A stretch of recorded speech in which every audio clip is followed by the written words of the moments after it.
विद्यार्थी मित्र हो, मागच्या तासात आपण सावित्रीबाई फुले, ताराबाई शिंदे, त्याचबरोबर सावित्रीबाई फुले यांच्या शाळेत शिकलेली मुक्ताबाई, त्यानंतर गोपाळ गणेश आगरकर, रधोम कर्वे इत्यादींच्या वैचारिक लेखनाचा संबंधाने विचार केलेला आहे.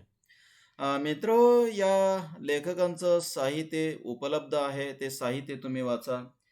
सावित्रीबाई फुले समग्र वाङ्मय नावाचं पुस्तक महाराष्ट्र राज्य साहित्य आणि संस्कृती मंडळानं संपादित केलेलं आहे, प्रकाशित केलेलं आहे आणि त्याचं संपादन मागोमाळी यांनी केलेलं आहे. स्त्री पुरुष तुलना नावाचं विलास खोले यांनी संपादित केलेलं पुस्तक प्रतिमा प्रकाशनानं प्रकाशित केलेलं आहे.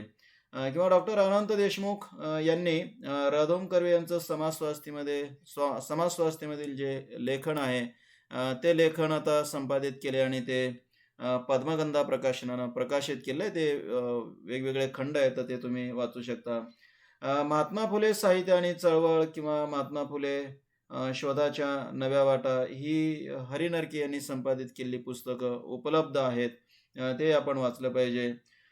त्याचबरोबर गोपाळ गणेश आगरकर यांचे जे लेख आहेत, त्या लेख आता वेगवेगळ्या लोकांनी प्रकाशित केले आहेत. विशेषतः प्राध्यापक ग. प्रधान यांनी गोपाळ गणेश आगरकर निवडक लेख संग्रह म्हणून एक पुस्तक प्रकाशित केलेलं आहे आणि प्रतिमा प्रकाशनानं त्याचं प्रकाशन केलं आहे. ठीक आहे. त्यानंतर पहा, लोकहितवादी समग्र वाङ्मय खंड 1 आणि खंड 2 हे महाराष्ट्र राज्य साहित्य आणि संस्कृती मंडळानं प्रकाशित केलेले दोन्ही खंड आणि पारिख गोवर्धन व पारिख इंदुमती यांनी त्याचं संपादन केलं आहे. सांगायचं ते हे की हे सगळं उपलब्ध आहे आणि हे उपलब्ध असणारं वैचारिक साहित्य आपण वाचलं पाहिजे, समजून घेतलं पाहिजे. म्हणजे आपल्याला मग मराठीतल्या वैचारिक साहित्याचं स्वरूप काय आहे किंवा मराठीतलं वैचारिक साहित्य कोणी लिहिलं, ते कसं आहे वगैरे कळेल. ठीक आहे. मित्र, कालच्या विवेचनामध्ये बोलण्याच्या ओघामध्ये सावित्रीबाई फुले, ताराबाई शिंदे यांचा जो उल्लेख आहे, तो उल्लेख करताना काही वेळा तिने असा उल्लेख झालेला आहे, तर तो चुकीचा आहे. ती माझी चूक आहे. तो उल्लेख खरं तर त्या किंवा त्यांनी असाच असावायला हवा. त्याचबरोबर एका ठिकाणी ताराबाई शिंदे यांच्या वैचारिक लेखनाचा विषयीचं विवेचन करत असताना तिथे ताराबाई शिंदे असं म्हणतात असं म्हणण्याच्या ऐवजी सावित्रीबाई फुले असं म्हणतात असा उल्लेख झालेला आहे. या दृष्ट्या तुम्ही करून घेणं अपेक्षित आहे. ठीक आहे मित्र, आता या तासामध्ये आपण आणखी वैचारिक साहित्य इतर जे लेखक लिहित होते, इतरांची जी निर्मिती आहे त्याविषयीचा परिचय करून घेणार आहोत. आणि त्यामध्ये एक अतिशय महत्त्वाचं नाव आहे, ते म्हणजे डॉक्टर बाबासाहेब आंबेडकर.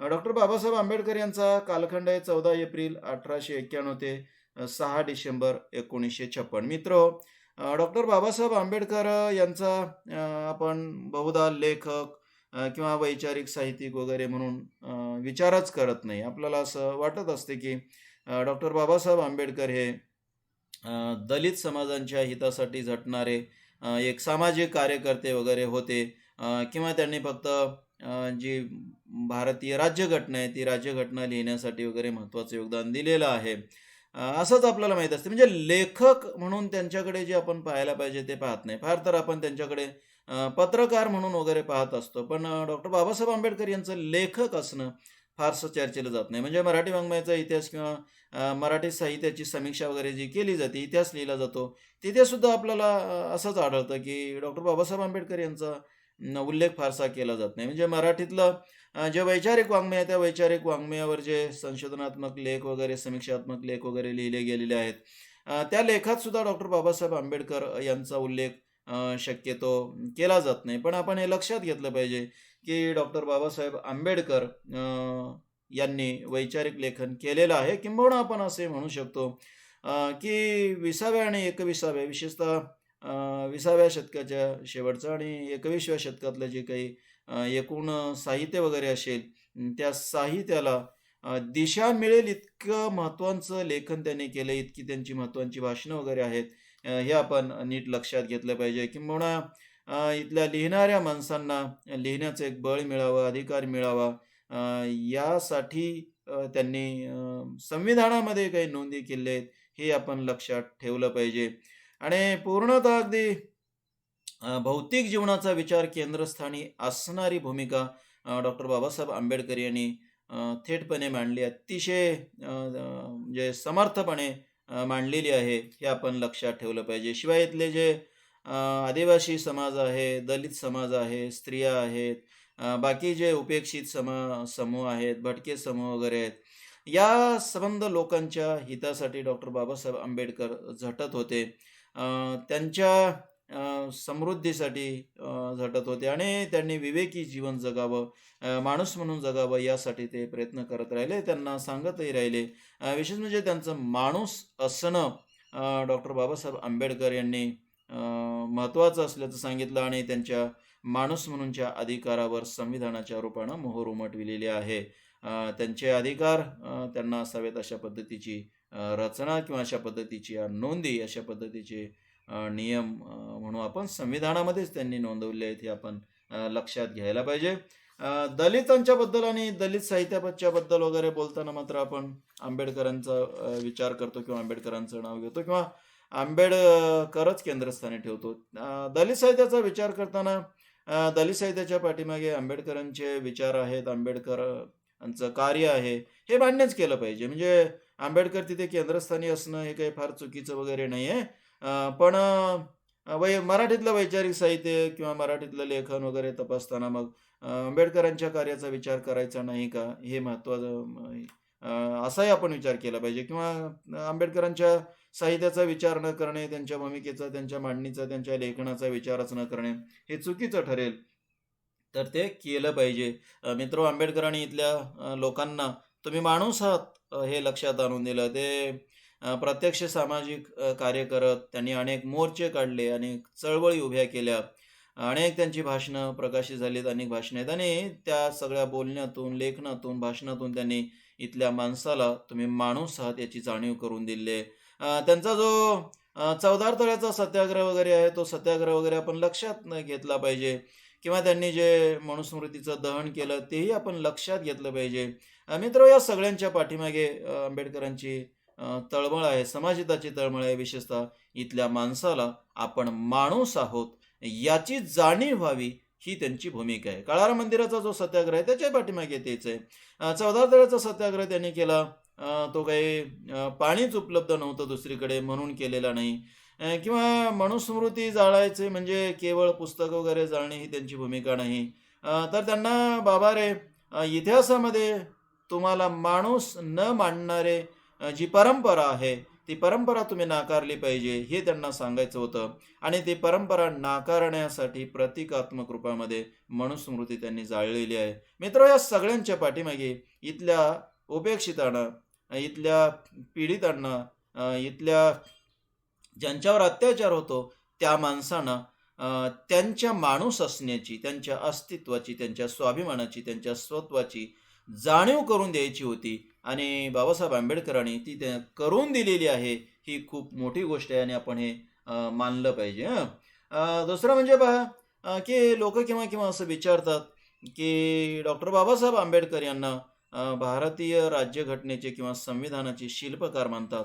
मग बाकीचे सदस्य काय करत होते? बाकीच्या सदस्यांनी काही काम केलं नाही का? मग हे एकटेच कसे काय शिल्पकार वगैरे? असं काही लोक प्रश्न विचारतात. मित्रहो, इतर जे सदस्य होते भारतीय संविधानाच्या निर्मिती प्रक्रियेमध्ये, त्या सदस्यांचं योगदान अमान्य करण्याचं काही कारण नाही. सगळ्यांचंच योगदान आहे आणि सगळ्यांनी मिळूनच ते संविधान निर्माण केलं आहे, हे आपण लक्षात घेतलं पाहिजे. पण भारतीय संविधानाच्या निर्मिती प्रक्रियेमध्ये जे इथल्या बहुजनांसाठीच्या नोंदी केलेल्या आहेत, इथल्या स्त्रियांच्यासाठीच्या ज्या नोंदी केलेल्या आहेत, इथल्या दलितांच्यासाठीच्या त्यांच्या हिताच्या ज्या नोंदी केलेल्या आहेत, या सगळ्या नोंदी करण्याच्यामध्ये डॉक्टर बाबासाहेब आंबेडकर आणि भाऊ पंजाबराव देशमुख यांचं योगदान अतिशय महत्त्वाचं आहे. त्यांचा संघर्ष खूप महत्त्वाचा आहे. ही गोष्ट नाकारता येणार नाही.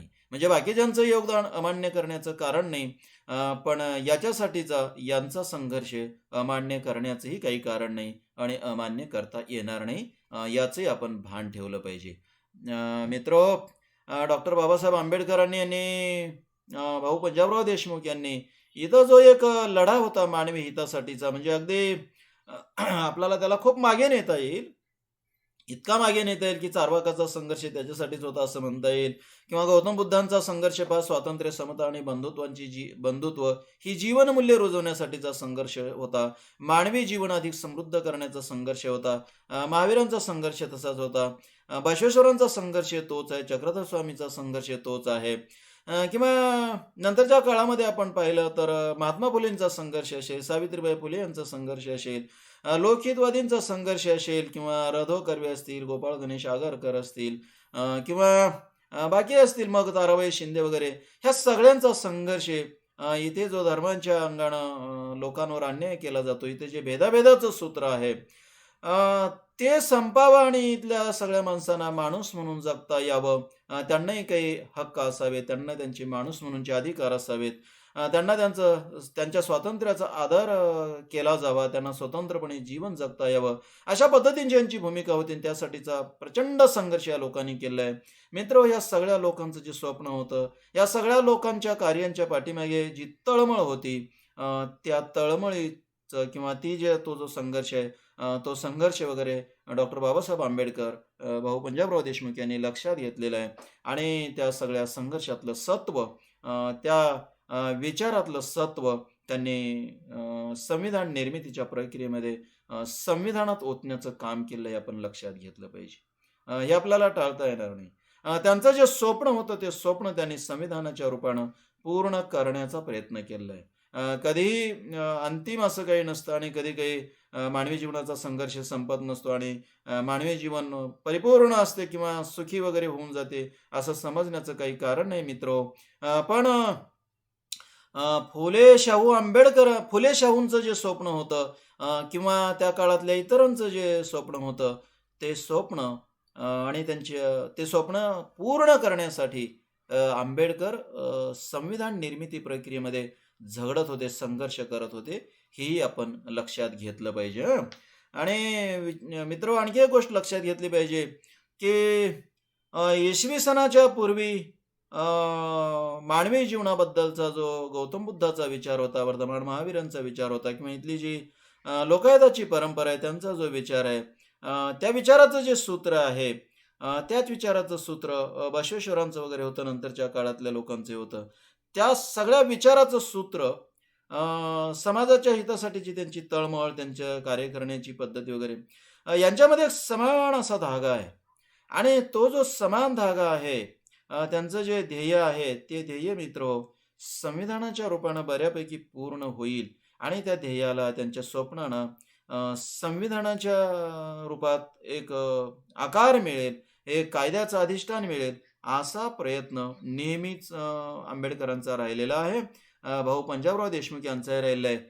या अंगाने आपण आंबेडकरांचं असणं, आंबेडकरांचं एकूण जो कार्य आहे, आंबेडकरांचं एकूण जे लेखन आहे, ते आपण लक्षात घेतलं पाहिजे. ते न लक्षात घेता आपण आंबेडकरांना टाळत राहणं, डॉक्टर बाबासाहेब आंबेडकरांचा उल्लेखच न करणे वगैरे, हे चुकीचं आहे. ही गोष्ट आपण नीट लक्षात घेतली तर तुम्हाला कळेल मला काय म्हणायचं आहे ते. पहा की सावित्रीबाई फुले, महात्मा फुले वगैरे, आणि इथल्या स्त्रियांना शहाणं करण्याचा, त्यांना शिक्षण देण्याचा वगैरे खूप प्रयत्न केला. त्यासाठी त्यांनी 1848 मध्ये, म्हणजे 19व्या शतकामध्ये शाळा सुरू केल्या होत्या. नंतर मग 1848ला त्यांनी एक शाळा सुरू केली भिडे यांच्या वाड्यामध्ये. नंतरच्या काळामध्ये मग 51-52च्या दरम्यान आणखी 2 शाळा त्यांनी सुरू केल्या. आणि पहा, त्यांनी त्या ज्या शाळा सुरू केल्या त्या पुण्यामध्ये सुरू केल्या. म्हणजे ज्या पुण्याला सनातन्यांचं माहेरघर म्हणून ओळखता येईल,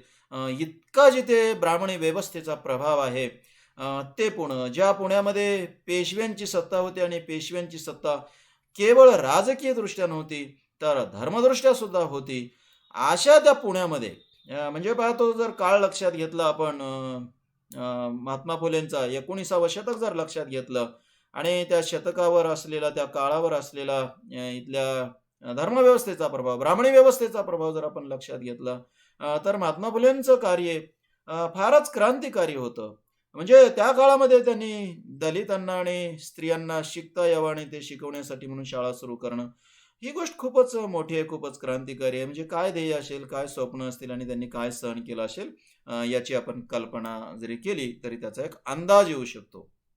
मित्र पण मला सांगायचं ते साधं सूत्र आहे की महात्मा फुलेंचं एक ध्येय होतं की इथल्या स्त्रिया वगैरे शिकल्या पाहिजेत. मित्र त्यांचं जे ध्येय होतं तेच ध्येय बाबासाहेब आंबेडकरांनी नंतरच्या काळामध्ये हिंदू कोड बिल जे तयार केलं त्यात नाही का? म्हणजे महात्मा फुलेंच्या विचाराचं सूत्र आणि डॉक्टर बाबासाहेब आंबेडकरांनी जे हिंदू कोड बिल तयार केलं त्याचं सूत्र समान नाही का? म्हणजे मग तुम्हाला असं लक्षात येईल की डॉक्टर बाबासाहेब आंबेडकर महात्मा फुलेंना आदर्श मानत, महात्मा फुलेंना गुरुस्थानी मानत, त्यांना गुरुच मानत. कबीर, महात्मा फुले वगैरे आपले गुरु आहेत असं ते मानत.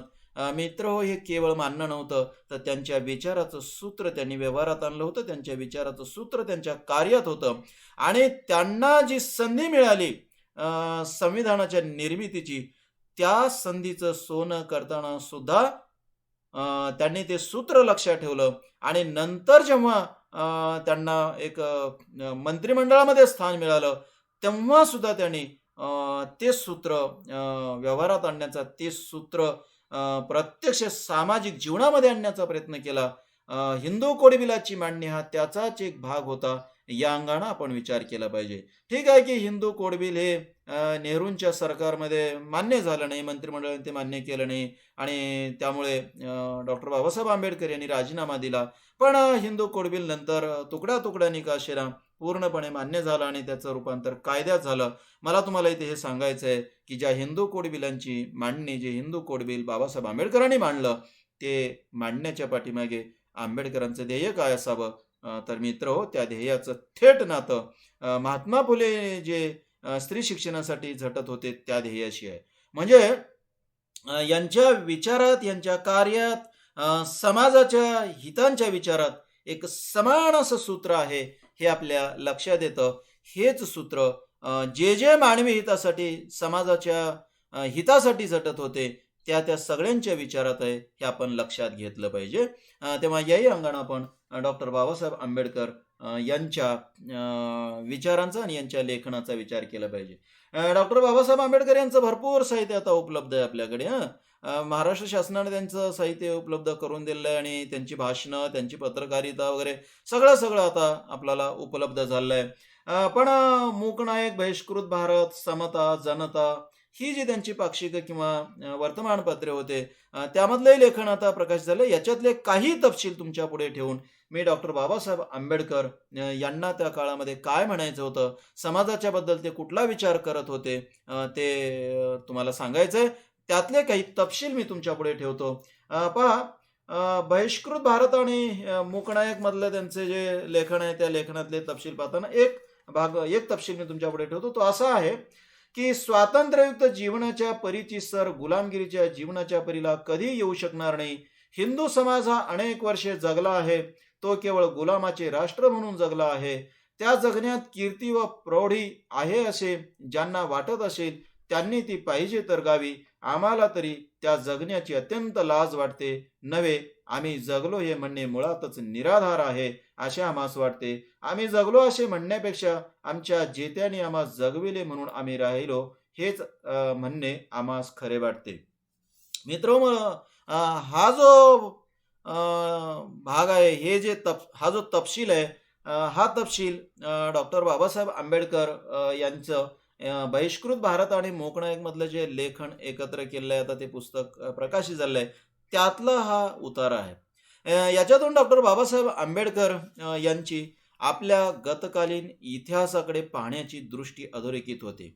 आपला इतिहास तपासण्याची, त्याचं विश्लेषण करण्याची दृष्टी अधोरेखित झाली आहे आणि मग त्यांनी आपल्या इतिहासातल्या जीवनाबद्दल त्यांचं म्हणणं मांडलंय.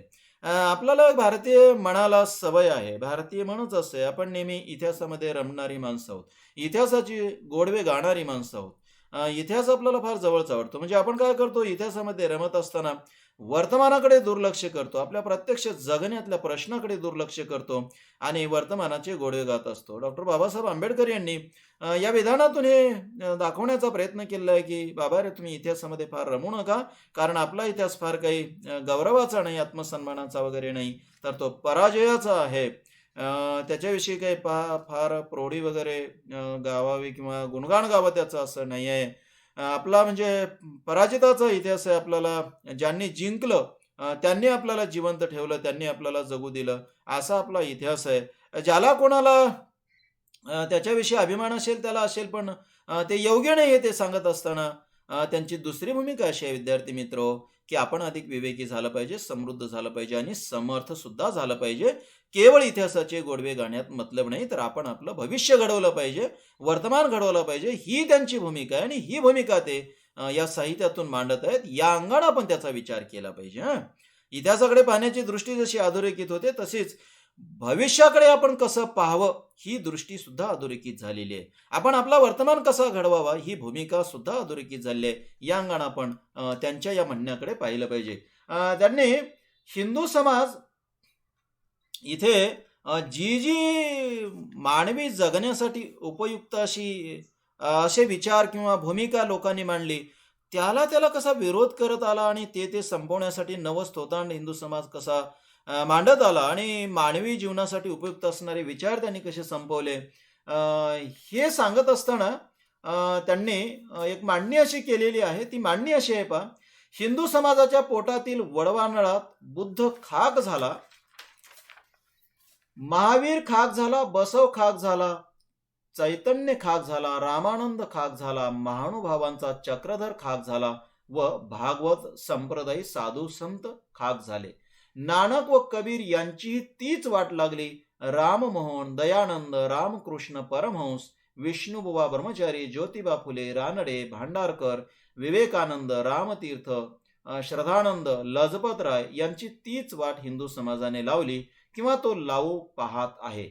महात्मा गांधी, आचार्य राय, रामानंद चटर्जी यांनाही पचवून टाकू अशी हिंदू समाजाला धमक वाटत आहे.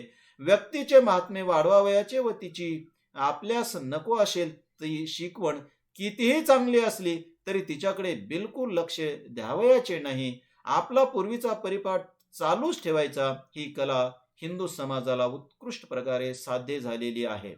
हिंदू समाज म्हणजे फ्रान्सच्या बर्बून राजघराण्याप्रमाणे काही शिकत नाही व काही विसरत नाही. डॉक्टर बाबासाहेब आंबेडकरांचं हे विधान आहे किंवा हा उतार आहे त्यांच्या पुस्तकातलं. आपण हे लक्ष त्यांच्या त्या वर्तमानपत्रातून जे आलेले आहे त्यांचे ते आहेत. त्यांचं जे बहिष्कृत भारत आणि मूकनायक नावाचे त्यांनी जे साप्ताहिक वगैरे चालले त्यातले हे उतारे आहेत.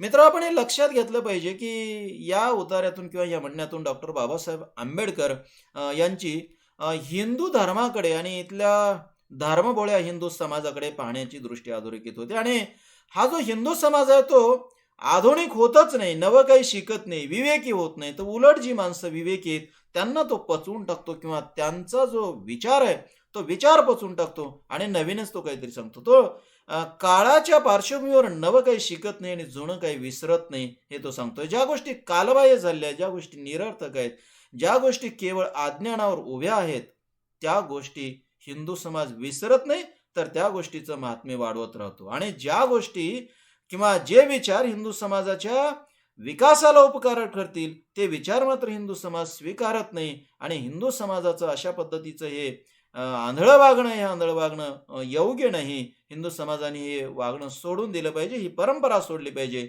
अशी भूमिका डॉक्टर बाबासाहेब आंबेडकर यांनी व्यक्त केली आहे. मित्रो, हिंदू समाजाचं आणि हिंदू धर्माचं हे जे विश्लेषण आहे, या विश्लेषणाकडे आपण विवेकी साहित्य किंवा आंबेडकरांची विवेकी भूमिका या अंगानं पाहायला नको का? या अंगानं पाहायला पाहिजे. डॉक्टर बाबासाहेब आंबेडकर आपल्या इतिहासाचं विश्लेषण कसं करत होतं ते नीट समजून घेतलं पाहिजे. आणि ते समजून घेण्यासाठी डॉक्टर बाबासाहेब आंबेडकर इथे काय सांगतात हे आपण नीट लक्षात घेतलं पाहिजे. याच्यातून आपल्याला कळेल की आपल्या इतिहासाचं विश्लेषण ते कसं करत होते ते. आणखी एका ठिकाणी त्यांनी असं म्हटलेलं आहे, परकीयांना सहाय्य करून त्याचे राज्य या देशावर प्रस्थापित करण्यास जर कोणत्या वर्गाने पुढाकार घेतला असेल तर तो अस्पृश्य वर्गच होय. त्याच्या सहाय्याशिवाय महाराष्ट्रात तरी मोगली सत्ता टिकली नसती व इंग्रजी सत्ता सुरू झाली नसती किंवा स्थिरावली नसती. अस्पृश्याने देशद्रोह केला ही गोष्ट वाईट झाली असेल, पण त्याचे पातक ज्यांनी मानवद्रोह केला त्याच्यावर आहे. या मानवद्रोहाची परंपरा नष्ट झाल्याशिवाय देशद्रोहाची परंपरा नष्ट होणार नाही. मित्र हो, आपण हे लक्षात घेतलं पाहिजे. पहा, थोडे वेगळे संदर्भ जर आपण इथे आधाराला घेतले तर तुम्हाला लक्षात येईल की इथे लोकहितवादी यांनी इंग्रजी सत्ता ही ईश्वराचीच एक हे आहे, म्हणजे संकेत आहे, ईश्वरी संकेत आहे. इथे जी इंग्रजी सत्ता आली आहे, इंग्रजाची जी सत्ता आली आहे, तो ईश्वराच्या रचनेचा किंवा ईश्वराच्या इच्छेचाच एक भाग आहे, अशा पद्धतीची मांडणी केली होती. आणि म्हणून मग आपण काय केलं त्या काळामध्ये, तर बाकी लोकांनी लोकहितवादी यांच्या या म्हणण्यावर टीका केली आहे, किंवा महात्मा फुलेंची सुद्धा भूमिका अशाच पद्धतीची होती. सावित्रीबाई फुले यांनी सुद्धा त्यांच्या कवितेमधून हा विचार मांडलेला आहे, की आता इथली मणूची सत्ता गेलेली आहे आणि भटांची सत्ता गेलेली आहे आणि इंग्रजांची सत्ता आली आहे आणि आता आपल्याला संधी आहे शिकून घेण्याची वगैरे, तुम्ही शिकून घ्या. तर लोकहितवादी असतील, महात्मा फुले असतील, सावित्रीबाई फुले वगैरे असतील, या सगळ्यांनी इंग्रजी सत्तेचं समर्थन केलेलं आहे. आणि मग आपल्याला असं वाटतं की हे जे समर्थन केलं ते चुकीचं वगैरे झालेलं आहे. बाबासाहेब आंबेडकरांनी असं म्हटलेलं आहे की इथे ठीक आहे, या लोकांनी तर इंग्रज सत्तेचं समर्थन केलं आणि त्यांच्यावर टीका झालीच, परंतु इथे जी इंग्रजांची सत्ता आली आणि टिकली, किंवा त्याच्यापूर्वी मोगलांची सत्ता इथे जी टिकली, त्याच्या पाठीमागे कारणाच्या रूपात काय असेल तर इथले दलित आहेत. कारण दलितांनी त्या सत्तेला बळ पुरवलं, ही गोष्ट बाबासाहेब आंबेडकर यांनी थेटपणे मान्य केलेली आहे आणि हे खरं आहे, असं त्यांचं म्हणणं आहे आंबेडकरांचं, आणि ते खरं सुद्धा आहे. त्यांचं म्हणणं जसं आहे तसं ही वस्तुस्थिती आहे. आता आपल्याला असं वाटेल मग की हा देशद्रोह नाही का? आंबेडकर तर म्हणतात हा देशद्रोह आहे आणि तो देशद्रोह दलितांनी केलेला आहे. पण त्यांनी दुसरी जी बाजू मांडलेली आहे ती बाजू आपण नीट समजून घेतली पाहिजे, आणि मग आपल्याला कळेल की याला देशद्रोही म्हणत असताना आपण किती वाईट आहोत, किंवा यांना देशद्रोही ठरवता येईल का? त्यांनी असं म्हटलेलं आहे की हा देशद्रोह आहे, तो वाईट आहे, ठीक आहे. मग तुम्ही जो मानवद्रोह केलात, माणसालाच तुम्ही माणसाप्रमाणे वागू दिला नाहीत, त्या द्रोहाच्या परंपरेचं काय? आणि जोपर्यंत तुमची मानवद्रोहाची परंपरा सुरू राहील ना, तोपर्यंत असा देशद्रोह सुद्धा सुरू राहील. आता तुम्ही म्हणाल की देशद्रोहाचे समर्थन करतात आंबेडकर. मित्र, देशद्रोहाचं समर्थन करत नाहीत. देशद्रोह करायला लावणाऱ्या इथल्या अमानुष परंपरेचं पितळ उघडं करतात, हे तुम्ही नीट लक्षात घ्या. देशद्रोहाचं हे समर्थन नाही. माणसाला इतकं वाईट का वागावं लागतं, इतकं वाईट वागण्याची माणसावर वेळ का येते, याचं ते विश्लेषण करत आहेत, किंवा त्या कारणाला अधोरेखित करत आहेत, ते आपण लक्षात घेतलं पाहिजे. मित्र, आपण मनुस्मृती वगैरे जर लक्षात घेतली तर इथे दलितांना, स्त्रियांना वगैरे आपण माणूस मानत होतो का, किंवा या धर्मव्यवस्थेनं माणूस मानलेला आहे का? तर तुमच्या असं लक्षात येईल की बिलकुल मानलेलं नाही. म्हणजे इथे वर्णव्यवस्थेची रचनाच अशी केली की सर्वश्रेष्ठ असा वर्ण कुठला असेल तर तो ब्राह्मण असेल, आणि ब्राह्मणांनाच धर्म वगैरे सांगण्याचा अधिकार असेल. ते शहाणे असतील, ते पवित्र असतील, ते श्रेष्ठ वगैरे असतील, ते भूदेव असतील, आणि म्हणून ते जे सांगतील ते खरं असेल. आणि मग त्यांनी रचना काय केली सामाजिक व्यवस्थेची, तर आम्ही तत्वज्ञान, धर्मज्ञान वगैरे सांगत राहू, तत्वज्ञान सांगत राहू, पूजापाठ वगैरे करत राहू, आणि त्याच्या बदल्यात मग आम्हाला जगवण्याचं काम कोणाचं आहे, तर ते इतर वर्णीयांचं आहे. मग वैश्य समाजाने इथे मानवी जगण्यासाठी जे जे उपयुक्त आहे त्याची निर्मिती केली पाहिजे. मग त्यांनी घरं बांधली पाहिजेत. म्हणजे पहा, आपल्याकडे आलुतेदार बलुतेदारांनी घरं बांधली, किंवा हेच काम करत होते ना, म्हणजे गवंडी काम वगैरे करणारे एका विशिष्ट जातीचे लोक होते. म्हणजे त्यांनी ते करावं. शेतकऱ्यांनी धान्य पिकवावं, किंवा इतर जे चांभार वगैरे त्यांनी वेगवेगळे कामं करावेत, शूद्रांनी कामं करावेत, आणि संस्कृतीची निर्मिती करावी. पण संस्कृतीची जडणघडण करणाऱ्या लोकांना, किंवा इथल्या संबंध समाजाला पोसणाऱ्या, जगवणाऱ्या लोकांना मात्र या व्यवस्थेमध्ये काही सन्मान होता का, तर बिलकुल नाही. म्हणजे शेतकऱ्यांनी धान्य पिकवायचं, ब्राह्मणाने ते धान्य खायचं, काही धान्य ते यज्ञाच्या नावाखाली यज्ञात वगैरे टाकून द्यायचं, का बाकीचे काही कर्मकांड करत राहायचे. पण मग धान्य पिकवणाऱ्याला यांनी कधी शहाणा वगैरे म्हटलेलं आहे का, किंवा त्यांचं धान्य पिकवण्याचं काम महत्वाचं आहे असं म्हटलंय का? नाही. म्हणजे जे लोक धान्य पिकवत होते, जे लोक संस्कृतीची निर्मिती करत होते, जे लोक इथं वस्तूची निर्मिती करत होते, त्या लोकांना या व्यवस्थेमध्ये हीन ठरवलं गेलं. आणि जे लोक केवळ थोतांड सांगत होते, ब्रह्मज्ञानाची कल्पना मांडत होते, ब्रह्मानंदाची वगैरे कल्पना मांडत होते, ईश्वराची कल्पना मांडत होते, देवदेववादाची मांडणी करत होते, ते लोक मात्र या व्यवस्थेमध्ये शहाणे ठरले. मित्र, हे जर आपण लक्षात घेतलं तर आपल्याला कळत नाही का की इथे ज्या लोकांनी माणसाला जगवलं ती माणसं हीन ठरली आणि ज्या लोकांनी दुसऱ्याच्या श्रमावर आपली पोटं पोसली ते लोक मात्र श्रेष्ठ ठरले. हे असं कसं काय? दुसरं म्हणजे जे लोक लोकांना जगवत होते त्यांचंच जगणं आपण अतिशय वाईट हलाखीचं केलं नाही का? त्यांना आपण दारिद्र्यात जगायला भाग पाडलं नाही का? त्यांना आपण अत्याचार, अन्याय, अपमान वगैरे सहन करायला भाग पाडलं नाही का? आपली मूल्यव्यवस्थाच काय होती?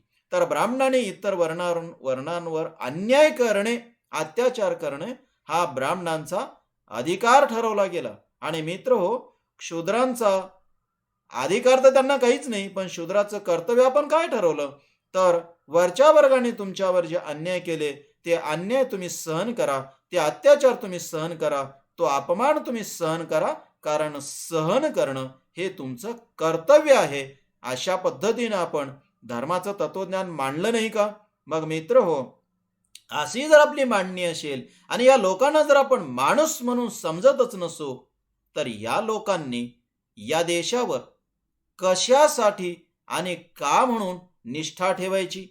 या धर्माच्या तत्वज्ञानावर का म्हणून निष्ठा ठेवायची?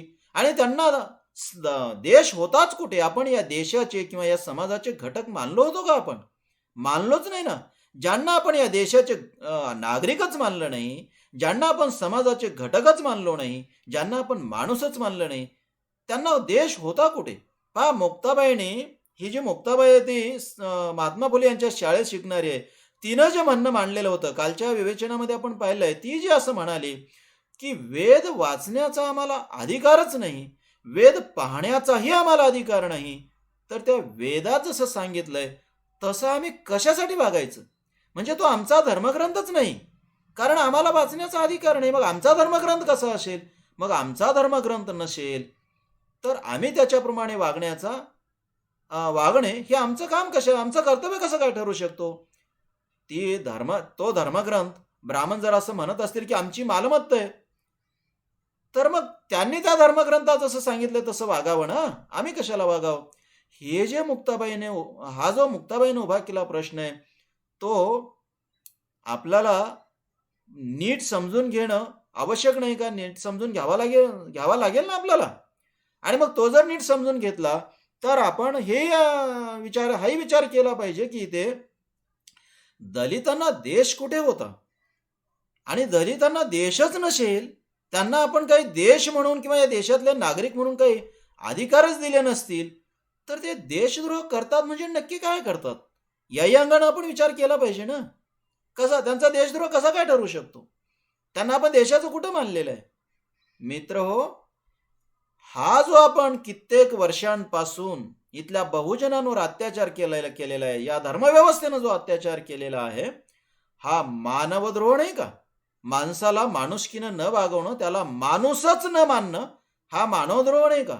आणि मग हा मानवद्रोह जर तुम्ही करत असाल, इथल्या बहुसंख्य लोकांना तुम्ही माणूसच मानत नसाल, त्यांचं जगणं अतिशय अवघड करत असाल, तर त्या माणसाने मग देशनिष्ठा का पाळायची? आणि मग त्यांनी त्यांच्या जगण्यासाठी अपरिहार्यतेचा भाग म्हणून जर इंग्रजांना मदत केली, मोगलांना मदत केली, तर चुकलं कुठं?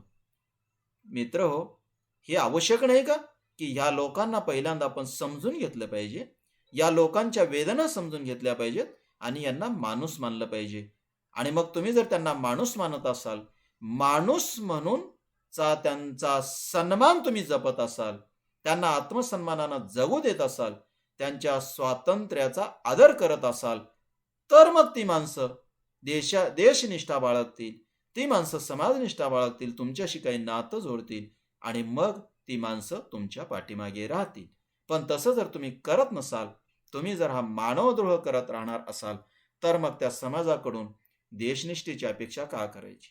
आणि म्हणून बाबासाहेब आंबेडकरांचं हे जे विधान आहे, ते विधान या अंगाने आपण समजून घेतलं पाहिजे.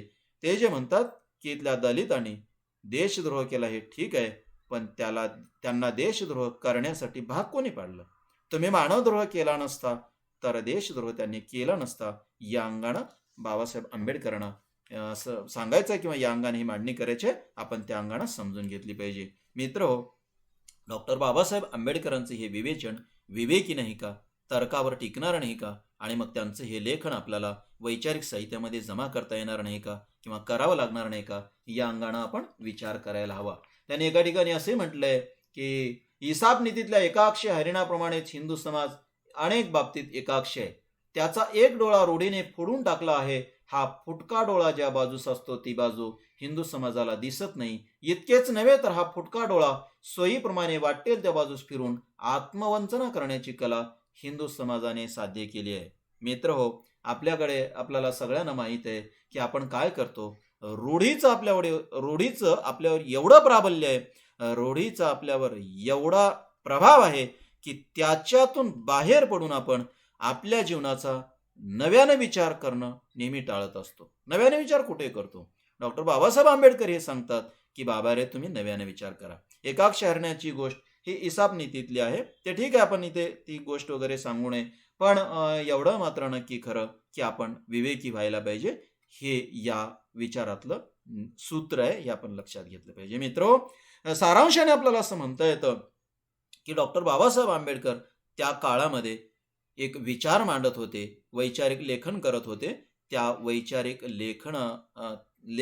वैचारिक लेखन आपल्याला लक्षात घ्यावं लागेल, आणि ते वैचारिक लेखन लक्षात घेऊनच मराठीतल्या वैचारिक वाङ्मयाचा आढावा घेता येईल, हे आपण भानही ठेवलं पाहिजे. मित्र, डॉक्टर बाबासाहेब आंबेडकर असतील, महात्मा फुले असतील, गोपाळ गणेश आगरकर असतील किंवा लोकहितवादी असतील, ही माणसं फार मोठी असतात. ही माणसं संबंध सामाजिक जीवनाला अपेक्षित आणि चांगला आकार देत असतात, हे आपण लक्षात ठेवलं पाहिजे. मित्र, आजच्या एकूण साहित्याला बळ जर कुठे मिळालं असेल, कुठून आलं असेल हे बळ, या लेखनांच्या प्रेरणा कुठे असतील, तर मित्र, फुले शाहू आंबेडकरांची विचारधारा आपण कसं काय दुर्लक्षित करणार? त्या विचारधारेत हे बळ आहे, हे आपण लक्षात घेणार आहोत की नाही? मित्र, हे भान ठेवलं पाहिजे.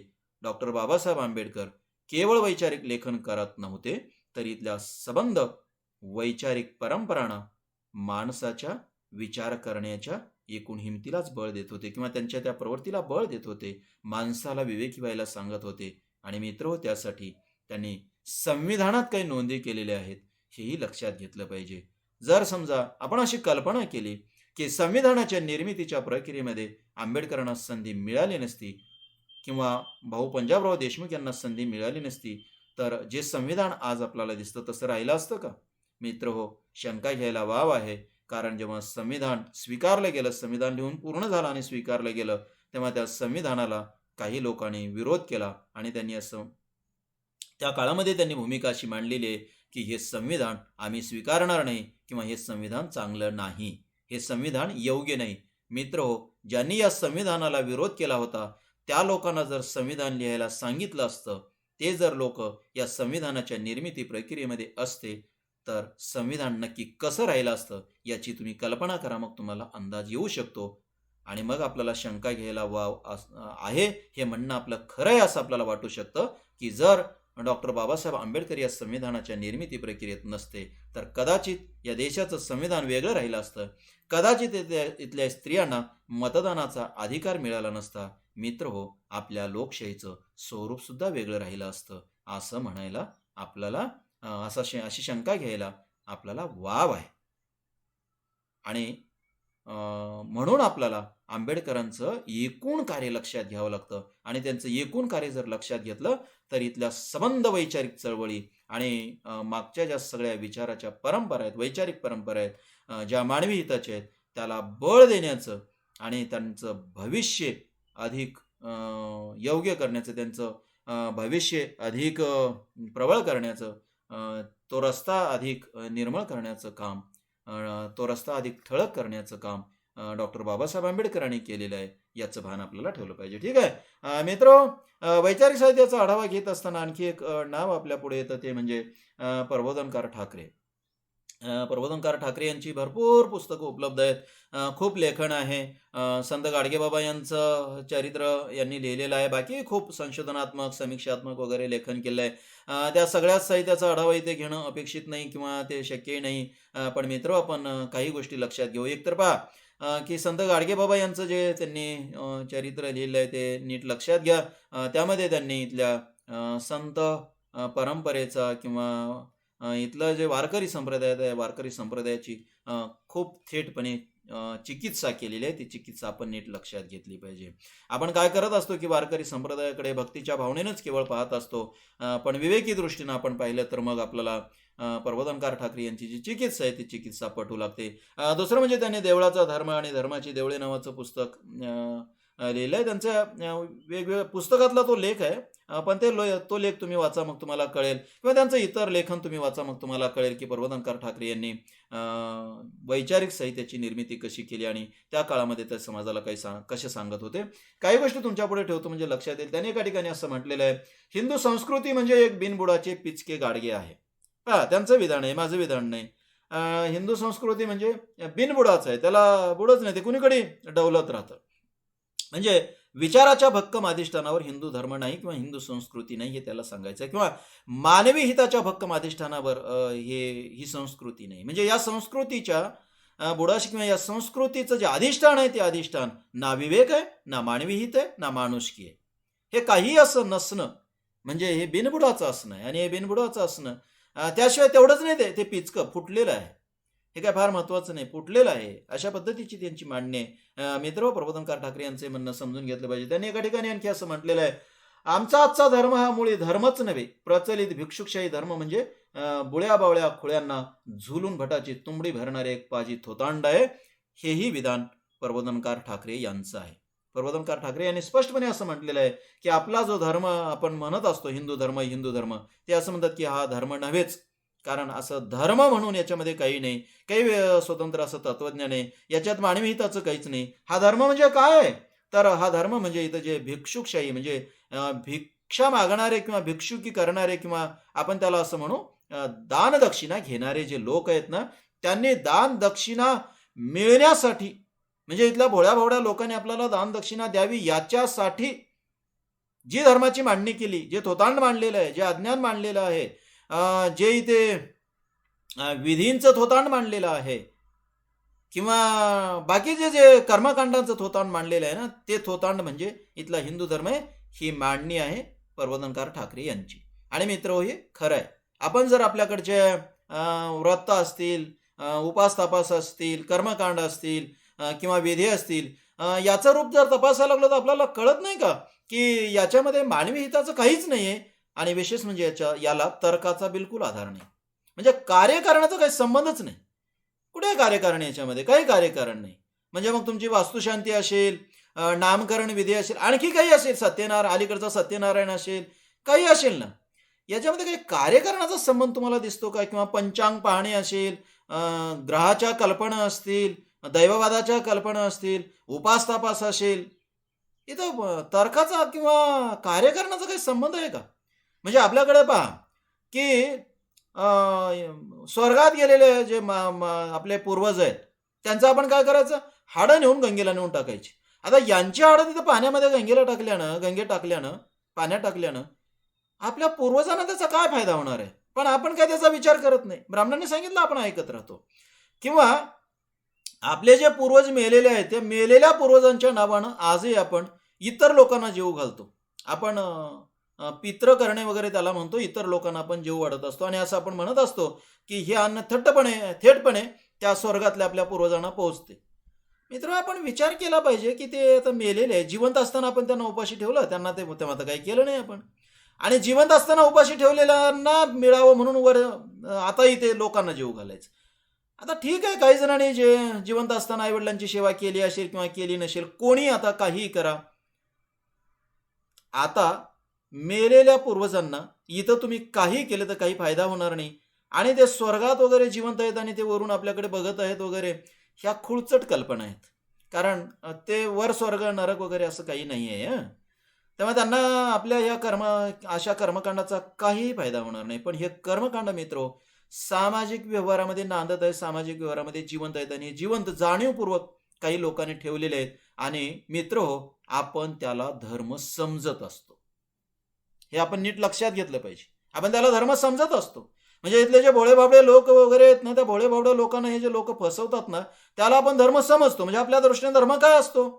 उपास धर्म असतो, देवाची पूजा अर्चा आपला धर्म असतो, सणवार वगैरे आपला धर्म असतो, किंवा कर्मकांड वगैरे आपला धर्म असतो. आपण ज्या वेगवेगळ्या विधी करत असतो त्या विधी म्हणजे धर्म असतो. आता धर्माचा आणि याचा काही संबंध आहे का? मित्र, याचा संबंध असेलच कशाशी, तर तो अज्ञानाशी आहे, भोळ्या भाबड्या स्वभावाशी आहे, भोळ्या अज्ञानाशी आहे. हे आपण लक्षात घेतलं पाहिजे ना. पण आपल्याला काय वाटतं हा धर्म आहे? मित्र, हा धर्म ज्यांना येतं, हे लोकांचं हे जे अज्ञान भांडवलासारखं वापरायचं होतं ना, त्यांनी उपयोगात आणलेलं आहे आणि मग त्यांनी हे उभं केलेलं आहे. त्यांनी हे कर्मकांड सांगितलेले आहेत. हे आपण लक्षात घेतलं पाहिजे. कशासाठी? आपले पोटं पोसण्यासाठी आणि दक्षिणेच्या रूपाने या लोकांच्याकडून वस्तूच्या किंवा पैशाच्या रूपामध्ये दक्षिणा म्हणून जे जे आपल्या जीवनाला उपयुक्त आहे ते उकळण्यासाठी. मित्र हो, हे जे दानदक्षिणेचं स्वरूप आहे ना, ज्याच्यावर प्रबोधनकार ठाकरे टीका करतात ना, धर्मशास्त्राच्या इतिहासामध्ये सुद्धा कानीन याच्यावर टीका केली आणि त्यांनी सुद्धा असं म्हटलेलं आहे की हिंदू धर्म जो आहे तो हिंदू धर्म हा ब्राह्मणाने जाणीवपूर्वक उभा केलेला आहे आणि तो दक्षिणा मिळण्यासाठी उभा केलेला आहे. किंबहुना हिंदू धर्माचं रूपच कोणीतरी कर्मकांड करत राहणं आणि त्याच्यासाठी कोणीतरी दानदक्षिणा उकळीत राहणं असं हिंदू धर्माचं स्वरूप झालंय, हे त्यांचंही म्हणणं होतं आणि तेच म्हणणं प्रबोधनकार ठाकरे मांडत आहेत. मित्र हो, प्रबोधनकार ठाकरे यांनी हिंदू धर्माचं नव्याने विश्लेषण केलेलं आहे आणि अज्ञानाच्या अधिष्ठानावर किंवा अज्ञानावर उभा असणारा जो हिंदू धर्म आहे तो हिंदू धर्म इथल्या समाजानं जास्तीत जास्त नाकारला पाहिजे आणि या धर्मातून बाहेर पडलं पाहिजे आणि विवेकी जगायला शिकलं पाहिजे, विचार करायला शिकलं पाहिजे अशी भूमिका मांडले. मित्र, आपल्याला प्रबोधनकार ठाकरे यांच्या साहित्याकडे वैचारिक साहित्य म्हणून पाहता येते. त्यांनी असे एका ठिकाणी म्हटलंय, मंदिर दलितांसाठी मुक्त करण्या अगोदर विठ्ठल भटमुक्त करा. हे विधान सुद्धा प्रबोधनकार ठाकरे यांचंच आहे. त्यांनीच म्हटलेलं आहे की बाबा रे, मंदिरं तर मुक्त झालीच पाहिजेत. आपल्याकडे पहा ना, मंदिरावर सत्ता जी आहे ती ब्राह्मणी व्यवस्थेची किंवा ते भूदेव वगैरे आहेत ना, त्यांना वाटते ना आपण भूदेव आहोत आणि म्हणून पुजाऱ्याचं काम तेच करतात आणि पुजारी म्हणून दक्षिणा उकळण्याचं काम तेच करतात आणि अनेक मंदिरांवर त्यांची सत्ता आहे. आजही ते काही फार बदललेलं आहे असं आपल्याला दिसत नाही. पंढरपूरचं विठ्ठलाचं मंदिर दलितांसाठी मुक्त व्हावं याच्यासाठी खूप लढा द्यावा लागले. साने गुरुजीला तिथं उपोषण करावं लागलेलं आहे. फार नंतरच्या काळामध्ये ते मंदिर खुलं झालंय, हे आपण लक्षात घेतलं पाहिजे. हा सगळा आपला धर्माचा इतिहास आहे आणि देवा धर्माचा व्यापार करणाऱ्या लोकांचा इतिहास आहे. इथले ज्यांना भूदेव वगैरे आपण म्हणतो, श्रेष्ठ पवित्र शहाणे वगैरे, ते स्वतःला म्हणून घेतात आणि लोकांना तसं वाटते. ते लोक का करतात काय, तर देवधर्म विकतात, त्यांच्या नावानं आपला बाजार चालवतात. हे प्रबोधनकार ठाकरे यांचं म्हणणं आहे आणि म्हणून ते असं म्हणतात की बाबा रे, मंदिरं तर मुक्त कराच करा, पण त्याच्यापूर्वी भटांच्या तावडीतून पहिले देव मुक्त करा. कारण भटांनी देवावर सुद्धा आपला ताबा मिळवलेला आहे, देव त्यांच्या तावडीत सापडलेले आहेत आणि त्या देवांना पहिले मुक्त करा. हे प्रबोधनकार ठाकरे यांचं म्हणणं आहे, माझं नाही. कोणाला जर हे विधान पटत नसेल, हे विधान खोटं वाटत असेल, तर त्याने देवळांचा धर्म आणि धर्माची देवळे हे पुस्तक वाचावं. आणि हे जर पटत नसेल, याला जर कोणाचा विरोध असेल, तर त्यांनी प्रबोधनकार ठाकरे यांना विरोध केला पाहिजे. आता ते आपल्यात नाहीत.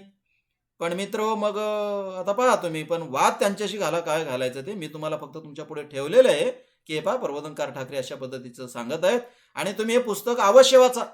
बाकी त्यांचं एकूण साहित्य वाचता आलं तर वाचाच, पण वेळ नसेल तर प्रबोधनकार ठाकरे यांचं देवळांचा धर्म आणि धर्माची देवळे नावाचं पुस्तक वाचा. गंगाधर बनबरे या व्यक्तीनं हे संपादित केलेलं आहे आणि पुण्याच्या जिजाई प्रकाशनानं ते प्रकाशित केलेलं आहे. हे पुस्तक बाजारामध्ये उपलब्ध आहे, हे वाचा तुम्ही आणि मग तुम्हाला कळेल की आपण धर्म पाळतो म्हणजे अज्ञान पाळतो. धर्म पाळतो म्हणजे आपण काय करतो, अज्ञान पाळत असतो.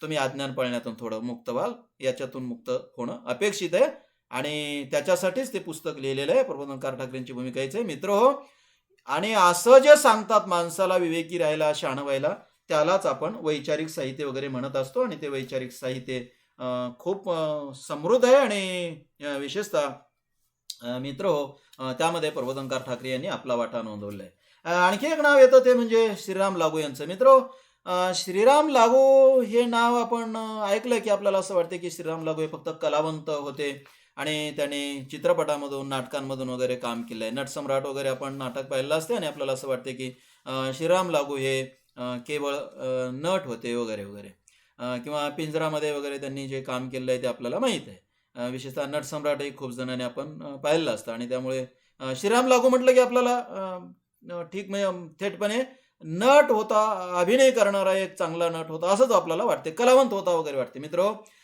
ते खूप मोठे कलावंत होते, याबद्दल काही शंका असण्याचं कारण नाही. पण त्याचबरोबर ते मोठे लेखक होते आणि ते विचारवंत लेखक होते, हे आपण लक्षात घेतलं पाहिजे. त्यांच्या नट असण्याकडे काही दुर्लक्ष करू नका, त्याच्याविषयी आदरच असायला पाहिजे आपल्याला. पण मित्रहो, ते खूप मोठे विचारवंत होते हे आपण नाकारू नये. आणि त्यांचं विचारवंत असणं कसं आहे आणि ते कसं सांगतात आपल्याला, काय लिहितात, त्याची तुम्हाला काही तपशील देऊन जाणीव करून देतो. त्यांचं रूपवेद नावाचं जे पुस्तक आहे ते पॉप्युलर प्रकाशनानं प्रकाशित केलेलं आहे, ते आता बाजारामध्ये उपलब्ध आहे. त्या रूपवेदमधले काही तपशील मी तुमच्या पुढे ठेवतो. एका ठिकाणी श्रीराम लागू असं म्हणतात, माणूस हा विचार करू शकतो, जनावरांना विचार करता येत नाही. स्वतःची विचारशक्ती जो माणूस गहाण टाकतो तो माणूस राहत नाही, तो जनावरच होय. स्वतंत्र विचार करत माणूस म्हणून जगणार की आपली बुद्धी कोणाकडे तरी गहाण टाकून जगणार, याचा विचार आज आपण केला पाहिजे. मित्र, याचं वेगळं विश्लेषण करण्याची गरज आहे का? तुम्हाला कळते ना की मित्र, आपण वेगळे आहोत म्हणजे काय होतं, आपल्याला विचार करता येते. मग आपण विचार करायला पाहिजे का नाही? का कोणीतरी सांगते म्हणून आपण ऐकत राहायचं? मित्र, आपला जर वेगळेपण आपल्याला टिकवायचं असेल तर विचार केला पाहिजे, कारण विचार करण्याची क्षमता हेच आपले वेगळेपण सिद्ध करणारी गोष्ट आहे.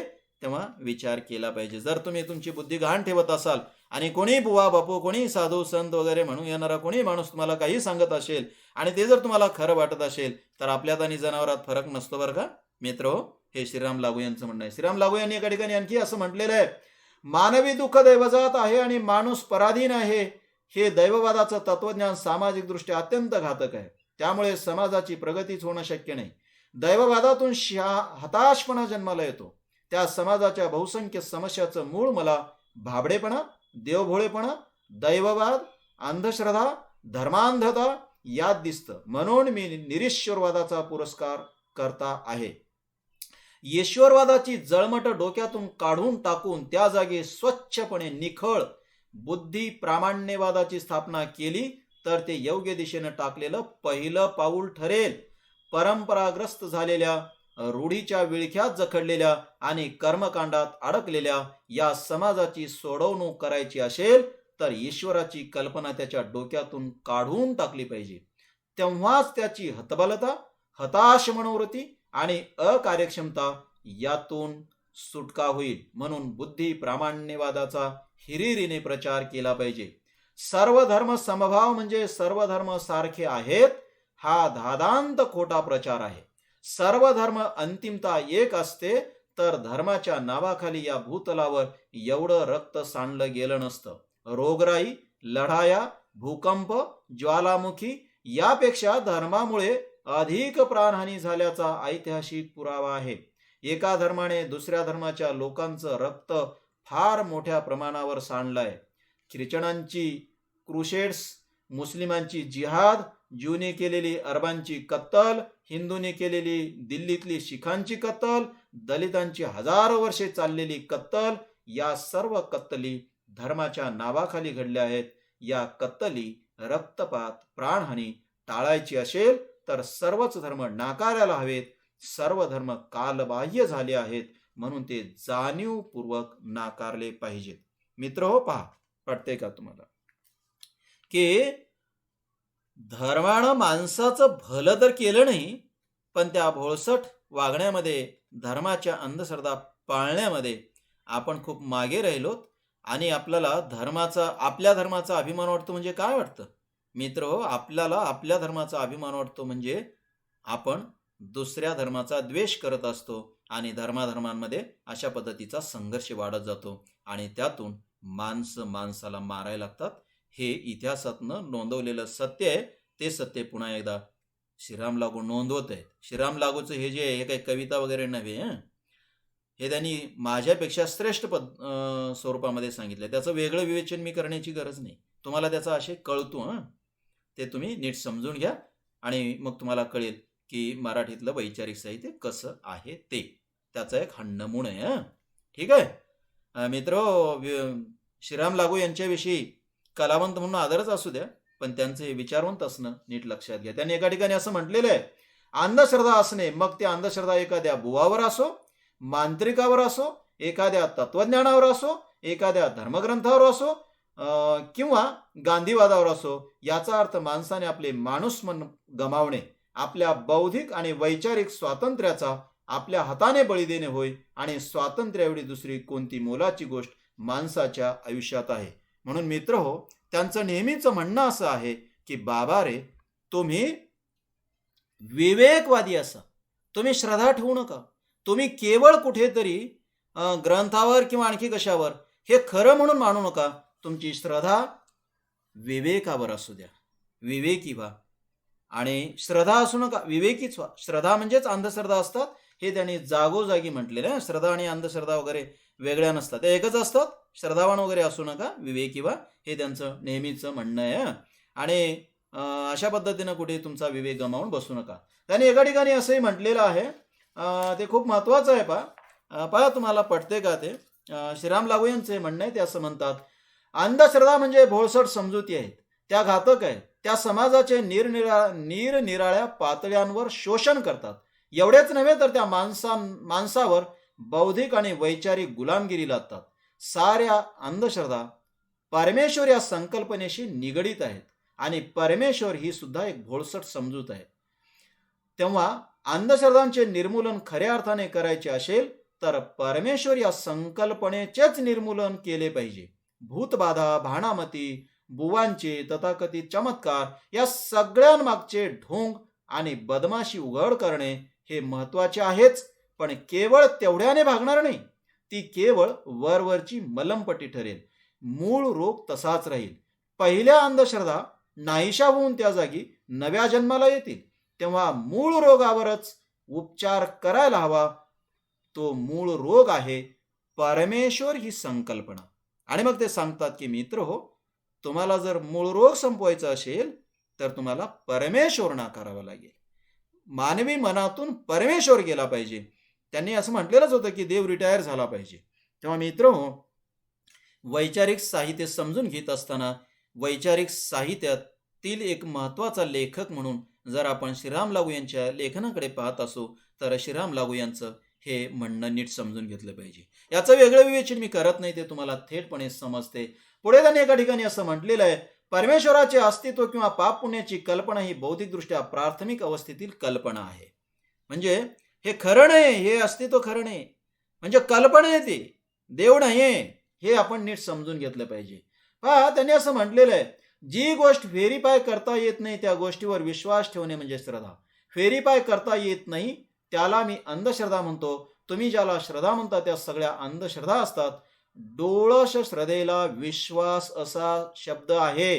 अंधश्रद्धा आणि डोळस श्रद्धा यामध्ये गोंधळ होतो. डोळस श्रद्धा असा विषय नाही, श्रद्धा ही अंधळीच असते, हे श्रीराम लागू यांचं म्हणणं आहे. हेही आपण नीट लक्षात घेतलं पाहिजे मित्र. नाही तर आपण एरवी वाद घालत असतो, आम्ही अंधश्रद्धाळू नाही, आम्ही श्रद्धा ठेवणारी माणसं वगैरे आहोत. मित्र, असं काही श्रद्धा वगैरे नसते, हेही आपण लक्षात घेतलं पाहिजे. श्रीराम लागूंच्या कलावंत असण्याविषयी आदर असू द्या. त्यांचे चित्रपट असतील, नाटकं असतील, अवश्य पहा. पण मित्र हो, कधीतरी श्रीराम लागू यांची पुस्तकही वाचा. त्यांचं विचारवंत असणं नीट समजून घ्या, असं मला म्हणायचंय. कॉम्रेड गोविंद पानसरे हे एक मोठं नाव आहे आणि डॉक्टर गोविंद पानसरे यांनी सुद्धा वैचारिक साहित्याची निर्मिती केली, महत्वाचं योगदान नोंदवलेलं आहे. मित्र, त्यांच्या पुस्तकातले काही तपशील मी तुमच्या पुढे ठेवतो आणि ते तपशील तुमच्या पुढे ठेवून कॉम्रेड गोविंद पानसरे यांचं काय मत आहे आणि ते कुठल्या साहित्याची निर्मिती करत आहेत ते तुम्हाला लक्षात येण्यासाठी ते काही तपशील ठेवतो आणि मग तुम्हाला ते लक्षात येईल. ठीक आहे मित्र हो, गोविंद पानसरे यांनी एका ठिकाणी असं म्हटलेलं आहे, माणसाने धर्म तयार केलाय, धर्माने माणूस तयार केलेला नाही. स्वतःच्या सामर्थ्याची जाणीव नसलेल्या किंवा अशी जाणीव गमावलेल्या माणसाची जाणीव म्हणजे धर्म. पहा, तुम्हाला लक्षात येतं का?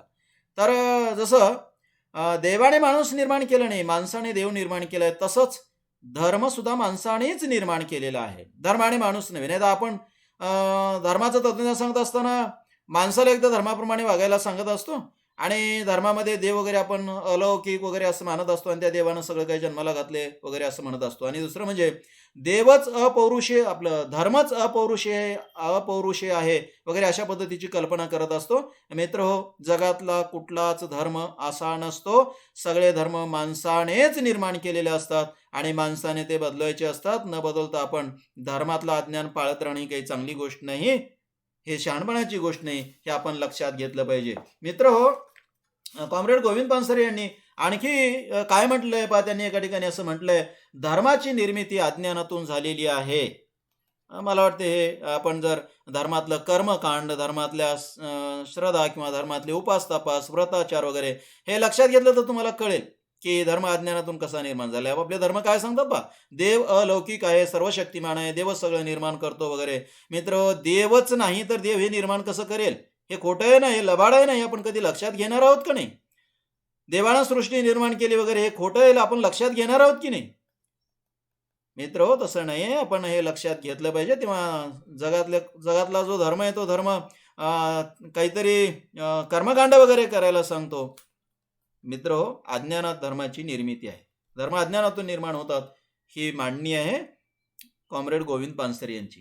त्याने एका ठिकाणी असं म्हटलेलं आहे बा, जे त्या अज्ञानातच राहिले ते धर्मभोळे ठरले, तर ज्यांनी धर्मभोळ्या लोकांचे अज्ञान ओळखले त्या कुटिलांनी ते त्यांचे अज्ञानच आपल्या जगण्याचे भांडवल बनवले. त्यासाठी भीती आणि आशा दाखवणाऱ्या धार्मिक थोतांडाची मांडणी केली, ते धर्मव्यवस्थेचे ठेकेदार झाले. हे आपण लक्षात घेतलं पाहिजे. जे अज्ञानी आहेत, भोळे भाबडे आहेत, ते काय करतात? धर्म पाळत राहतात. आणि ज्यांच्या लक्षात येते की हे अज्ञानी लोक धर्म भोळेपणात जगतात किंवा धर्मातलं अज्ञान पाळतात, त्या लोकांना कळते की धर्म अज्ञानाच्या पायावर उभा आहे, धर्मातल्या सांगितलेल्या गोष्टी खऱ्या नाहीत हे त्यांना कळते. पण त्यांना हे कळते की ही अज्ञानच आपल्याला भांडवल म्हणून वापरता येते, कारण लोक मूर्ख आहेत. मग लोकांचं हे जे भोळे भाबडेपण आहे, हे भोळे भाबडेपणच लोक भांडवलाप्रमाणे वापरतात आणि आपल्या जगण्याची सोय लावतात. मित्र, हिंदू धर्माचं स्वरूप असंच आहे. हिंदू धर्मामध्ये आपण पहा ना, दान दक्षिणा घेणारे जे लोक आहेत ना, ते लोक काय करतात? तुमच्या भोळ्या भाबड्या असण्याचाच गैरफायदा घेत असतात. हे तुम्ही लक्षात घ्या. महात्मा फुलेंनी तृतीय रत्न नावाचं जे नाटक लिहिले ना, त्या नाटकामधून हेच दाखवून दिलेलं आहे. त्यांना हेच दाखवून द्यायचं होतं की बाबा रे, लोक तुम्हाला भीती घालून तुमच्याकडे दान दक्षिणा कसे उकळतात हेच त्यांना दाखवून द्यायचं होतं. ते नाटक एकदा वाचा, मग तुम्हाला लक्षात येईल. आणि आज समाजाचं सभोवतालाचं निरीक्षण करा तुम्ही, मग तुम्हाला कळेल की हे जे तुम्हाला वेगवेगळे विधी करायला सांगतात, कर्मकांड करायला सांगतात, उपास तपास करायला सांगतात, त्याच्या पाठीमागे काय? दक्षिणा उकळणे ही एक मुख्य गोष्ट आहे. मित्र हो, तुमचं अज्ञान, तुमचा भोळा भाव हे भांडवलाप्रमाणे काही लोक वापरतात, हे आपल्या लक्षात आलं पाहिजे. आणि ही गोष्ट कॉम्रेड गोविंद पानसरे यांनी दाखवून दिलेली आहे. त्याने एका ठिकाणी असंही म्हटलंय, धर्मव्यवस्था टिकून याचा अर्थ धर्मव्यवस्थेत तसे सत्व आहे असा नसून धर्मभोळ्या लोकांचे अज्ञान आणि कुटिलांचे डावपेच हेच धर्मव्यवस्था टिकण्या पाठीमागचे कारण आहे. हे आपल्याला नीट लक्षात घ्यावं लागेल. धर्मव्यवस्था टिकून आहे म्हणजे धर्मामध्ये मानवी जीवनासाठी उपयुक्त असं काहीतरी सत्व आहे असं नाहीये. धर्माच्या तत्वज्ञानात किंवा धर्मात मानवी जीवनासाठी उपयुक्त असं काहीच नाही, माणुसकीचं असं काही नाहीये. मित्र हो, ते टिकून आहेत त्याच्या पाठीमागे दोन गोष्टी आहेत. ते म्हणजे धर्मभोळ्या माणसांचं धर्मभोळेपण, कारण ते धर्म टिकवतात, धर्मात जे काही सांगितलंय ते आचरणात आणतात, म्हणजे धर्मभोळेपण आहे. म्हणजे आपण काही करतो ना, मग म्हणजे धर्मानं सांगितलंय म्हणून आपण कर्मकांड करत राहतो. म्हणजे 21व्या शतकात सुद्धा आपण पंचांग पाहत फिरतो, मग आपण जन्मपत्रिका पाहत फिरतो, आपण इकडे समजा ग्रहणं लागली की आपण कर्मकांड करत फिरतो. आपल्याला आणखी शनी हा ग्रह हे कळत नाही. आपण काय करतो? मग आपण आजही त्या शनी शिंगणापूरला जाऊन त्या दगडावर आपण तेल ओतत राहतो. म्हणजे असं आपण जे करतो ना, म्हणजे आपलं धर्मभोळेपण आहे. आणि आपल्या अशा करण्याचा फायदा उठवणारे दुसरे कुटील लोक आहेत, ते ज्याला आपण बडवे, पुजारी वगैरे वगैरे म्हणू शकतो, किंवा इकडे कर्मकांड करणारे किंवा तुमचे विधी करणारे. मग लग्न लावून देतात, सत्यनारायण करतात, काही करतात. हे एक लोक आहेत, हा एक वर्ग आहे. ह्या वर्गाला तुमचा हा धर्म टिकवणं किंवा तुमचं धर्मभोळेपण टिकवणं आवश्यक आहे, कारण त्यात त्यांचं जगणं लपलेलं आहे, त्यांचं हित लपलं आहे, त्यांचा स्वार्थ लपलेला आहे. म्हणून ते धर्म टिकवण्यासाठी धडपडतात. आणि आपण धर्म पाळतो कारण आपण अज्ञानी आहोत.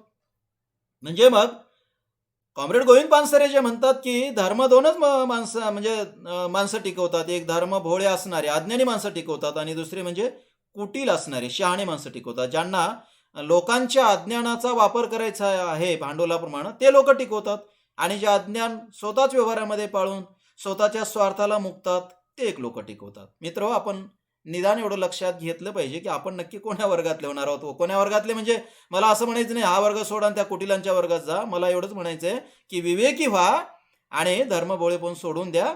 मानवी जगण्यासाठी देवाची, धर्माची आणि दैववादाची बिलकुल गरज नाही. मानवी जगणे त्यापेक्षा वेगळे. तुम्हाला खरं बोलायचं आहे, धर्माची काय गरज आहे? तुम्हाला प्रामाणिकपणे तुमचं काम करायचं आहे, धर्माची काय गरज आहे? तुम्हाला जेवण करायचं आहे, धर्माची काय गरज आहे? तुम्हाला शिक्षण घ्यायचं आहे, धर्माची काय गरज आहे? तुम्हाला नोकरी करायची आहे, धर्माची काय गरज आहे? म्हणजे तुमच्या जीवनातली अशी कुठलीही गोष्ट तुम्ही नीटपणे एक काही वेळासाठी तुम्ही शांतपणे बसा एकत्र एका ठिकाणी, आणि एका ठिकाणी बसून तुम्ही विचार करा. आपल्या मेंदूला जरा ताण द्या आणि विचार करा की आपल्या जीवनातल्या कुठल्या गोष्टीसाठी धर्माची गरज आहे.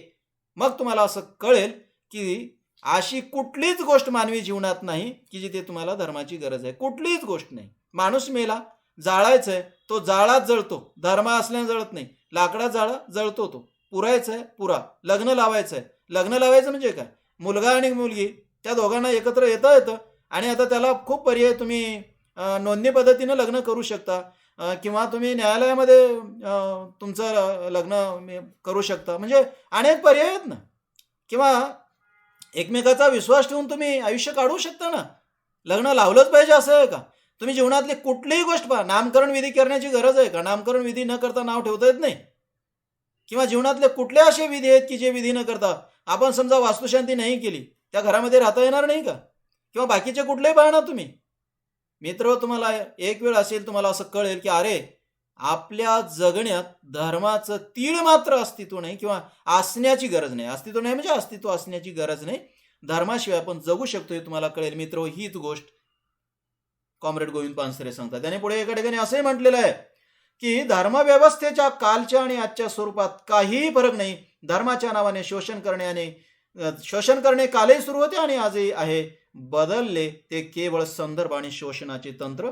मित्र, तुम्हाला कळेल आज जे विज्ञानानं शोध लावलेली नवीन साधनं आहेत ना, त्याचा वापर धर्मव्यवस्था जास्त करून घेते.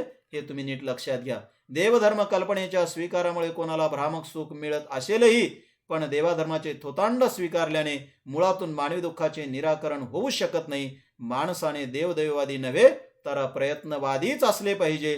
प्रत्यक्षात देव कालही नव्हता आणि आजही नाही. देव ही खोटी कल्पना आहे. हे म्हणणं आहे कॉम्रेड गोविंद पानसरे यांचं. मित्र, कॉम्रेड गोविंद पानसरे यांनी खूप पुस्तकं लिहिलेली आहेत. ती पुस्तकं तुम्ही वाचू शकता आणि तुम्ही नीट लक्षात घेऊ शकता की कॉम्रेड गोविंद पानसरे काय सांगत आहेत. कॉम्रेड गोविंद पानसरे यांचा कालखंड पहा 1933 ते 2015 असं आहे. त्यांची हत्या झाली हे तुम्हाला माहीतच आहे. तेव्हा कॉम्रेड गोविंद पानसरे यांचं वैचारिक साहित्यातलं योगदान हे आपण लक्षात घेतलं पाहिजे. त्यांची अन्य पुस्तकं पहा. मुस्लिमाचे लाड नावाचं त्यांचं एक पुस्तक आहे. किंवा पहा मंडल आयोग आणि राखीव जागांचा प्रश्न नावाचं पुस्तक आहे. धर्माच्या नावाखाली अधर्म नावाचं एक त्यांनी प्रस्तावना लिहिली एक पुस्तकाला, ते आहे. किंवा धर्म, जात, वर्ग आणि परिवर्तनाच्या दिशा नावाचं पुस्तक आहे. राजर्षी शाहू वसा आणि वारसा नावाचं पुस्तक आहे. शिवजन्म कुचाळकी आणि पुढे बी ग्रेड आणि संभाजी बी ग्रेड नावांचं पुस्तक आहे. किंवा पहा वर्तमानपत्रे व कायदा नावाचं पुस्तक आहे. पंचायत राजाचा पंचनामा नावाचं पुस्तक आहे. अंधश्रद्धा निर्मूलन कायदा आहे तरी काय नावाचं पुस्तक आहे. शिवाजी कोण होता नावाचं पुस्तक आहे. मार्क्सवादाची तोंड ओळख नावाचं पुस्तक आहे. यापैकी कुठलंही पुस्तक तुम्ही वाचा, मग तुम्हाला लक्षात येईल की कॉम्रेड गोविंद पानसरे यांचं वैचारिक साहित्यातलं योगदान काय आहे. मित्र, आणखी एक आपल्या पुढे वैचारिक साहित्याचा विचार करताना एक ठळक नाव येतं, ते म्हणजे रावसाहेब कसबे यांचं. रावसाहेब कसबे यांनी भरपूर पुस्तकं लिहिलेली आहेत. त्यांच्या सगळ्याच पुस्तकाचा आढावा घेणं इथं अपेक्षित नाही. आपण ते करणार नाही. पण रावसाहेब कसबे यांचे काही जे पुस्तकं आहे ते काही पुस्तकं आपण नीट लक्षात घ्यायला पाहिजे. काही पुस्तकं आपण समजून घ्यायला पाहिजे आणि मग आपल्याला कळेल की रावसाहेब कसबे यांनी जी मांडणी केली किंवा जे लिहिलेलं आहे ते लिहिणं किती महत्त्वाचं आहे आणि त्यांची पुस्तकं किती महत्त्वाची आहेत. पहा, देशवाद समाज आणि साहित्य नावाचं त्यांचं अलीकडचं पुस्तक आहे. पण त्यापूर्वीचं भक्ती आणि धम्म नावाचं पुस्तक आहे.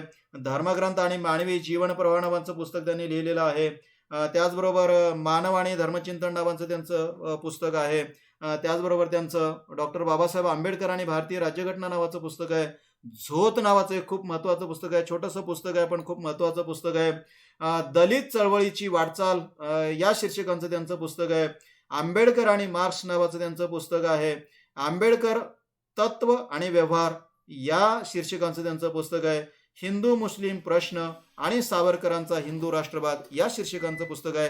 मित्र हो, ही जी सगळी पुस्तकं आहेत रावसाहेब कसबे यांची, या सगळ्या पुस्तकातून त्यांनी त्यांची मांडणी केलेली आहे, विवेक मांडलेला आहे.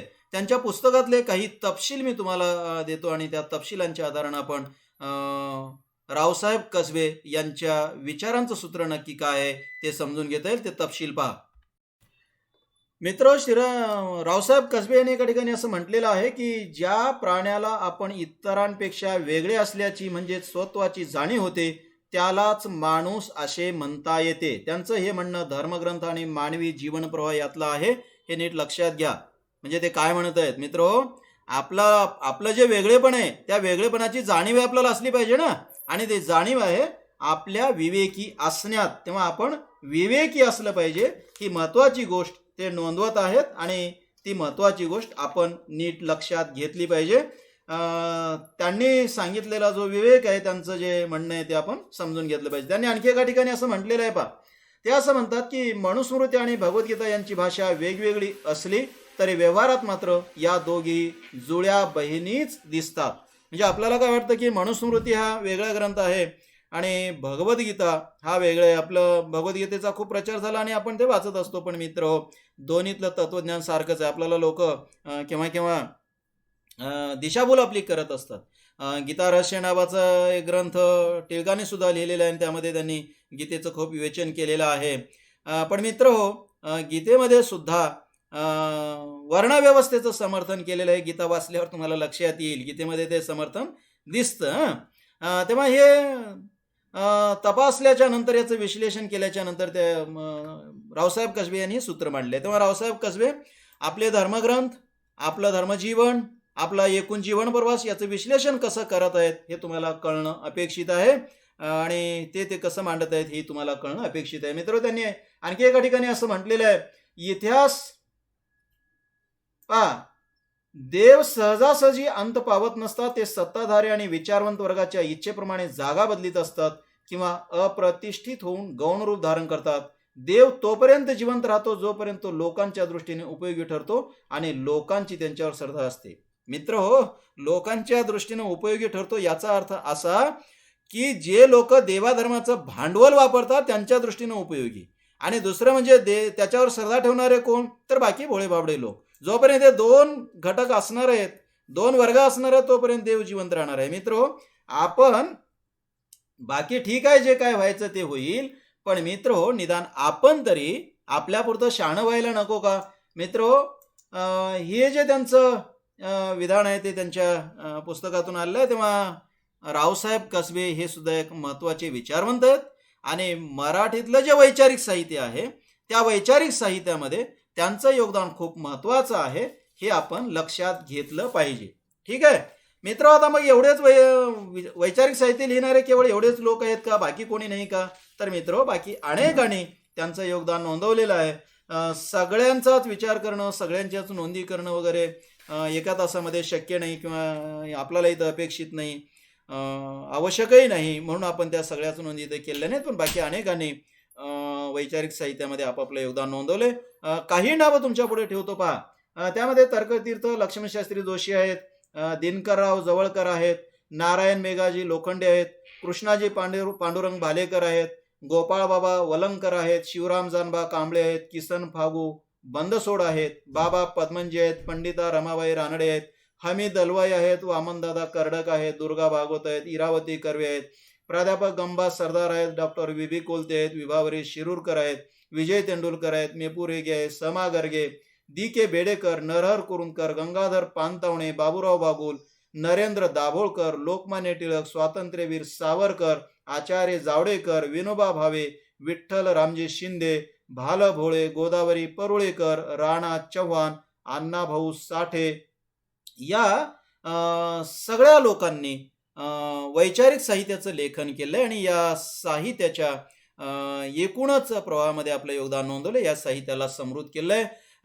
मित्र, काही माणसं आजही लिहित आहेत. उदाहरणार्थ शरद बेडेकर आहेत, आहा साळुंके आहेत, बाबा आढाव आहेत, दत्ता भगत आहेत, उत्तम कांबळे आहेत, यशवंत मनोहर आहेत, बाकी आणखी खूप नावं आपल्याला घेता येतील. ही सगळी माणसं वैचारिक साहित्याची ही परंपरा किंवा वैचारिक साहित्याचा प्रवाह अतिशय समृद्ध करत आहेत. आपल्याला जे शक्य होतं या एकूण वेळांमध्ये वगैरे किंवा इथे जे अपेक्षित होतं तेवढ्यापुरतं आपण वैचारिक साहित्याचा एक आढावा घेतलेला आहे. तो परिपूर्ण नाही. मित्र, तुम्ही वैचारिक साहित्य नीट समजून घ्यावा आणि हे या लोकांचे पुस्तकं वाचावेत. मग तुम्हाला कळत जाईल की वैचारिक साहित्य म्हणजे काय, वैचारिक साहित्याचा प्रवाह वगैरे किती समृद्ध आहे आणि मग तुम्ही अधिक खोलवर त्याचा अभ्यास करू शकाल. पण इथे आपल्याला जेवढं शक्य होतं तेवढं आपण हा आढावा घेतलेला आहे. आता मित्र, या तासापुरतं इथे आपण थांबू आणि इथे आपण आता मराठीतल्या वैचारिक साहित्याचा आढावा हा घटक सुद्धा थांबू म्हणे. ठीक आहे.